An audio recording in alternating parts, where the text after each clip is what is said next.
o'rtoqlar, avtomatik kalashnik 74 AK-74 modifikatsiya qilingani, mana bular o'zgartirilgan optik pritsel qo'yilgani, ochiladi va avtomatik analoglar bilan birga dop magazin yo'lni o'zgartirsangiz bo'ladi yoki chappa qilib 3 ta ham qo'ysa bo'ladi. Faqat zaryad qilishi sal qiyinroq ekan. Bu yerda 74 granata otadigani, gazli granata otadi. Birinchi patroni gazli bo'lishi kerak, o'shanda o'tadi. Agar oddiy patron bo'lsa, joyda portlab ketishi mumkin. Mana shunaqa samodelka qilib polivoy uslubida ham ishlatib olsa bo'ladi. Hammasi ishlaydi deyapti. O'zi Rossiyadagi urushlarda ham xuddi shunaqasini ko'rsatilgan. Bu yerda o'zi snayperskiy bo'lyapti.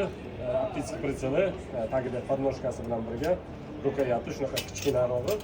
Bu ham avtomatik otadigani. Keyingi versiyalari bu yerda Xitoylari maxsus bo'linmalar uchun ixcham mana bularni chiqib katta kichkina bo'ladi. Mana bunaqa qilib otsa bo'ladi. Buni ham juda ixcham zaryajash mexanizmi, mana bunday zatvori. Va yana bitta Xitoy optik kollimator bilan birga. Kollimator zo'r ekan, bunda qizil ko'k yonadi.